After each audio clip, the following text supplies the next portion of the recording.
Welcome to come back. This is R. Sharma, the director of SR English Institute, ARA. Today, I am going to talk about present perfect continuous tense. In this tense, I am going to tell you the definition, identification or concept of this tense, as well as I will solve you some previous year questions. So let's start this tense. First of all, I would like to tell you the definition of present perfect continuous tense. यानी कि सबसे पहले मैं present perfect tense के definition को बताने जा रहा हूँ. इसके बाद मैं इसके डिफिनीशन, कंसेप्ट और आइडेंटिफिकेशन को बताऊंगा और साथ ही साथ मैं प्रीवियस ईयर के कुछ क्वेश्चन को भी सोल्व कराऊंगा. तो इसका डिफिनीशन होगा that form of verb which indicates that an action started in past time and still going on in present time and may extend in future time.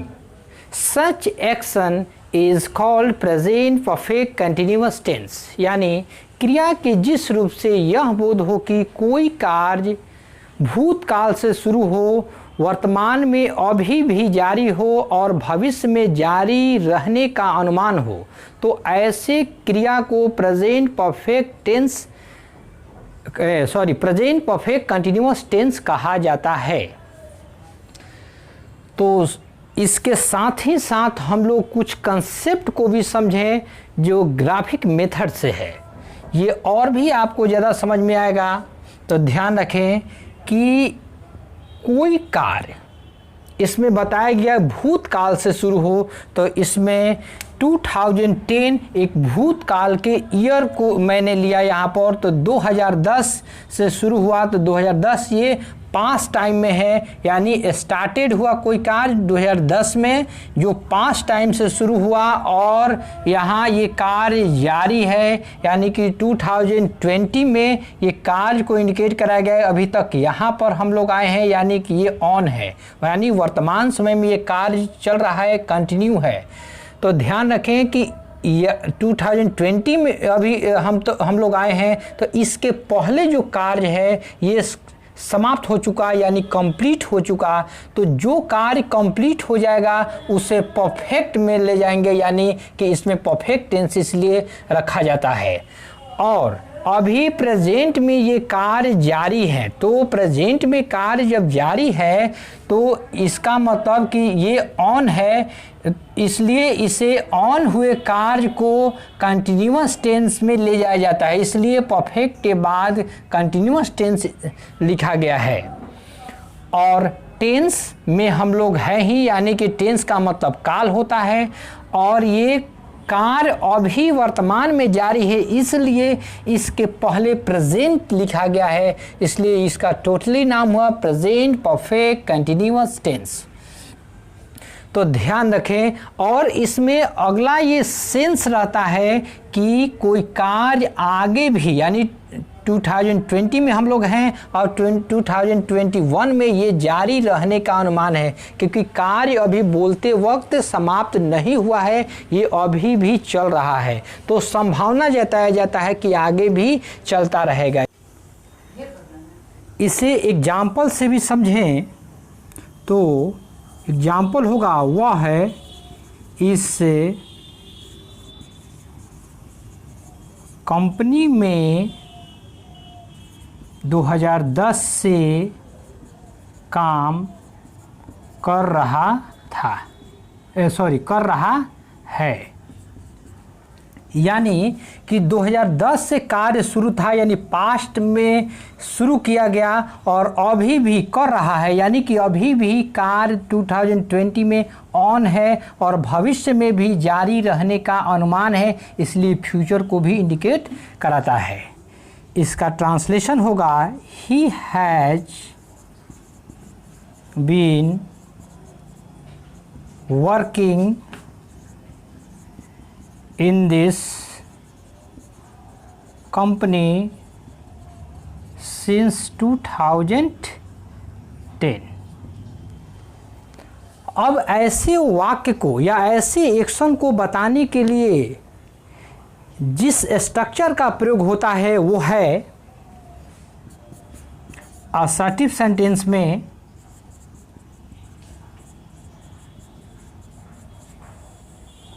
सबसे पहले सब्जेक्ट का इस्तेमाल करते हैं, उसके बाद हैज या हैव का प्रयोग करते हैं। ये डिपेंड्स अपॉन सब्जेक्ट, ये सब्जेक्ट पर निर्भर रहता है। सब्जेक्ट यदि सिंगल हो तो हैज, प्लूरल हो तो हैव। उसके बाद बीन का प्रयोग किया जाता है, उसके बाद भी4 का प्रयोग किया जाता है, उसके बाद ऑब्जेक्ट या कॉम्प्लीमेंट प्लस फॉर या सिंस और प्लस 2000 प्लस टाइम का प्रयोग किया जाता है अंत में। एक और एग्जाम्पल से समझें, he has been playing in this field for 2 hours. वह 2 घंटों से इस फील्ड में यानी इस मैदान में खेल रहा है। यानी कि 2 घंटा यानी पास्ट से शुरू हुआ, अभी भी खेल ही रहा है और आगे भी कार्य होने का उम्मीद है, अभी यानी कि स्टॉप नहीं हुआ है। एक और एग्जाम्पल लें, they have been writing a book since 2015। वह 2015 से किताब लिख रहा है या लिखते आ रहा है। यानी कि 2015 यानी पास्ट में शुरू हुआ, अभी भी लिखने का जारी है कार्य, यानी कि कार्य ऑन है और आगे भी ये जारी रहेगा क्योंकि अभी पूरा नहीं हुआ है। अब इसमें एक इम्पॉर्टेंट बात आपको दिखा होगा, फॉर और सिंस का प्रयोग। तो इन दोनों में हम लोग अंतर स्पष्ट करते हुए इसका कंसेप्ट क्लियर कर रहे हैं। यहाँ पर केवल अभी हिंट के लिए दे रहे हैं, इसका डिटेल में अलग से इसको एक वीडियो लेक्चर में जारी करूँगा 0 से एडवांस तक। तो यहाँ केवल हिंट ले लें। तो ध्यान रखें, फॉर का जो प्रयोग होता है वो तभी होता है जब फॉर के बाद कोई वर्ड यानी कोई टाइम, पीरियड ऑफ टाइम हो, यानी पीरियड ऑफ टाइम हो या INDEFINIT इंडिफिनिट टाइम हो या अनिश्चित समय दिया रहे, तो ऐसे वक्त फॉर का प्रयोग किया जाता है। जैसे फॉर 2 आवर्स 2 घंटों से, फॉर हाफ एन आवर यानी आधे घंटा से, फॉर 2 डेज 2 दिनों से, फॉर 3 मंथ्स 3 महीनों से। वहीं इसके तुलना में जो सिंस का प्रयोग होता है, तो सिंस का प्रयोग पॉइंट ऑफ टाइम के लिए किया जाता है। यानी इसमें समय का निश्चित बिंदु दिया होता है, यानी कार्य को शुरू होने का निश्चित समय दिया होता है। इसलिए ऐसे सिचुएशन में हम कह सकते हैं सिंस के बाद जो आएगा वो DEFINIT डिफिनिट टाइम दिया रहेगा। जैसे since 2018, since morning, since childhood यानी बचपन से, सिंस लास्ट ईयर। इस तरह से और भी हैं, जैसे सिंस बर्थडे जन्म के दिन से, सिंस मैरिज डे यानी शादी के दिन से। यानी कि ये सभी जो टाइम है वो पॉइंट ऑफ टाइम है और डिफिनिट टाइम है। तो ये क्लियर हुआ। अब ध्यान दें कि हम लोग इस सेंटेंस में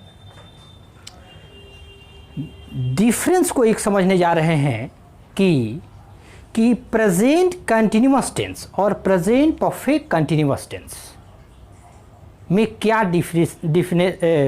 डिफरेंसेस हैं।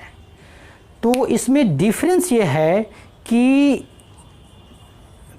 जब सेंटेंस में कोई समय दिया हो, निश्चित या अनिश्चित समय दिया हो, तो उस वक्त ऐसे सेंटेंस को प्रेजेंट परफेक्ट कंटिन्यूअस टेंस में समझा जाता है।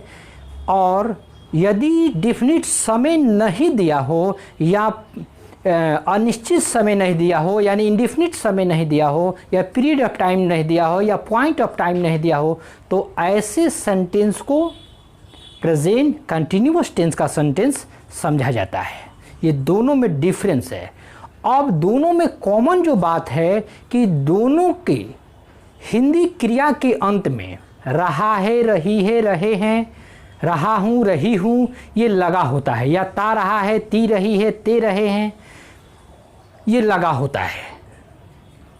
तो ऐसे हम यदि हिंदी के डिफरेंस समझें तो अंतर नहीं कर पाएंगे, लेकिन यही इंग्लिश के डिफरेंस से समझें, यानी समय से समझें, तो ज़्यादा यही बेहतर होगा।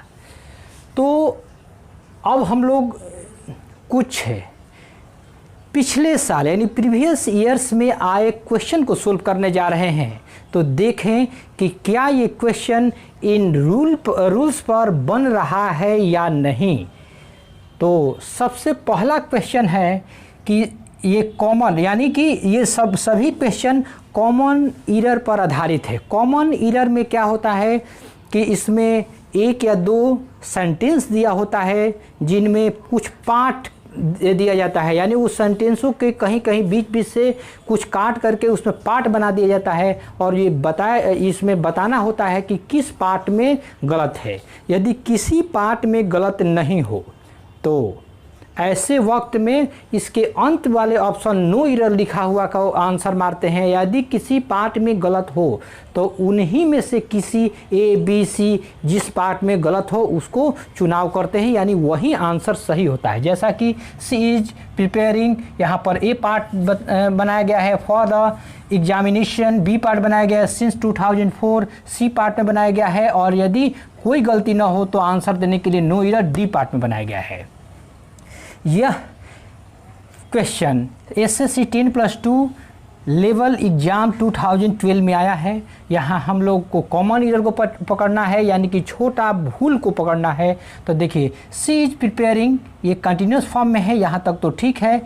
फॉर द एग्जामिनेशन, तो यहाँ पर परीक्षा के लिए ये भी ठीक है। सिंस 2004, तो देखिए यहाँ सिंस 2004, यहाँ सिंस जो टाइम बताने वाला वर्ड है, इसके बाद जो टाइम आया है ये डिफिनिट टाइम है, इसलिए ये सिंस के बाद डिफिनिट टाइम सही है। अब गलत कहाँ है कि जब सिंस फॉर का जिस वाक्य में प्रयोग हुआ रहता है वो सेंटेंस के verb present perfect continuous tense में होता है। तो यहाँ करेक्ट आंसर होगा ही इज प्रिपेयरिंग के स्थान पर ही हैज़ बीन प्रिपेयरिंग होगा, यानी आंसर होगा ए, आंसर ए में। अब सेकंड जो है सी हैज़ टीचिंग, और पार्ट में दिया है the same lesson, B part बनाया गया है सिंस 5 डेज, सी पार्ट बनाया गया है नो एरर डी। अब यहाँ देखना है कि कहाँ गलत है, हैज़ टीचिंग। तो यहाँ पर तो ऐसा ही स्पष्ट होगा कि हैज के बाद में कभी भी वर्ब का चौथा रूप नहीं प्रयोग होता है। जब भी प्रयोग होता है तो यहाँ पर हमारा बीन आता है। तो हालांकि ऐसे सेंटेंस में हमें देखने से ये मिस्टेक लग रहा है कि यहाँ बीन होना चाहिए, और रियलिटी में ये लग रहा है कि क्वेश्चन में छूटा हुआ है, इसलिए यहाँ होना चाहिए सी हैज़ बीन टीचिंग, ये सही है यहाँ तक। द सेम लेसन, यानी कि वह पढ़ाता रहा है, कह रहा है कि वही लेसन यानी सेम लेसन सिंस 5 डेज। तो यहाँ देखिए सिंस के बाद 5 डेज जो दिया है, ये सिंस के बाद 1 2 3 4 के बाद जब समय दिया रहता है तो ऐसे में सिंस के स्थान पर हम लोग फॉर का इस्तेमाल करते हैं, जैसे for 2 days, for 3 days, for 3 month, for 4 month, for 2 years. तो ऐसे में 5 डेज यहाँ आया है, इसलिए ये 5 डेज पीरियड ऑफ टाइम है, इसलिए फॉर का प्रयोग होना चाहिए, यानी कि हमारा कॉमन ईयर सी में है। तो आंसर होगा सी। और थर्ड वन है C is working here since 1983, no error. तो यहाँ ध्यान रखें कि सिंस के बाद समय दिया है, यानी पॉइंट ऑफ टाइम दिया है, ये बिल्कुल सही है। लेकिन यहाँ गलत क्या है कि यहाँ पर बी पार्ट में इज़ वर्किंग दिया है, जबकि समय निश्चित या निश्चित समय देने पर इस सेंटेंस का जो भाव होता है वो प्रेजेंट परफेक्ट कंटिन्यूअस टेंस में होना चाहिए। तो इसलिए इज़ वर्किंग के स्थान पर होगा हैज़ बीन वर्किंग। तो यहाँ करेक्ट आंसर होगा बी। यानी ये क्वेश्चन आया है एसएससी 10+2 लेवल एग्जाम 2010 में आया है, और इसके ऊपर वाला एनडीए 2013 में आया था। अब लास्ट वन है I have known here, A part में है since 3 years, B now. C part बनाया गया है, नो ईयर डी पार्ट में बनाया गया है। एसएससी एमटीएस 2014 में क्वेश्चन आया है, यहाँ देखना है गलती। तो यहाँ ध्यान रखें कि यहाँ सिंस 3 ईयर्स ये दिया हुआ है, जबकि सिंस के बाद 2, 3 के बाद कोई समय दिया रहता है तो उसे पीरियड ऑफ टाइम समझा जाता है, जबकि होना चाहिए यहाँ पर फॉर। तो हमारा कॉमन ईयर फॉर या बी में दिख रहा है। लेकिन एक और इसके साथ आपको कन्फ्यूजन क्रिएट करने वाला बात है कि ए पार्ट में यहाँ होना चाहिए था हैव बीन नोइंग, यानी वर्ब का चौथा रूप प्रेजेंट परफेक्ट कंटिन्यूअस टेंस में होना चाहिए था। लेकिन यह सेंटेंस दिया है प्रेजेंट परफेक्ट टेंस में। तो ध्यान दें, मैंने इसके पिछले ठीक वीडियो लेक्चर में इसके कंसेप्ट को बताया था। यदि उस कंसेप्ट को समझना हो तो पिछले वीडियो लेक्चर को देखें। तो ये ध्यान रखें कि कुछ ऐसे वर्ब्स होते हैं, इसका कंसेप्ट मैं बता रहा हूँ क्योंकि यहाँ गलती आपको दिख रहा होगा, क्योंकि आई हैव नोन दिया है, जबकि ये गलत नहीं है। क्योंकि कुछ ऐसे वर्ब्स होते हैं जिनमें आईएनजी का प्रयोग नहीं किया जाता है, यानी उन्हें कंटिन्यूअस फॉर्म में नहीं बनाया जाता है। तो ऐसे में उन वर्ब को यदि प्रेजेंट परफेक्ट कंटिन्यूअस टेंस में यूज करना हो तो उसके बजाय हम लोग परफेक्ट यानी प्रेजेंट परफेक्ट टेंस में बनाते हैं। तो यहाँ मजबूरीवश यहाँ पर हैव बीन के बाद यानी हैव के बाद बीन चौथा रूप न देकर इसमें आईएनजी का प्रयोग नहीं होता है कंटिन्यूअस फॉर्म में, इसलिए नून दिया गया। तो यहाँ पर भी हम रॉन्ग नहीं कह सकते हैं, ये बिल्कुल सही है। तो हमारा गलत कहाँ है? तो सिंस के स्थान पर फॉर का प्रयोग होगा, यानी आंसर जो होगा हमारा वो होगा बी पार्ट में। तो thanks for watching this video. यदि आप लोगों को वीडियो पसंद आया हो तो इसे लाइक, सब्सक्राइब तथा शेयर करना न भूलें।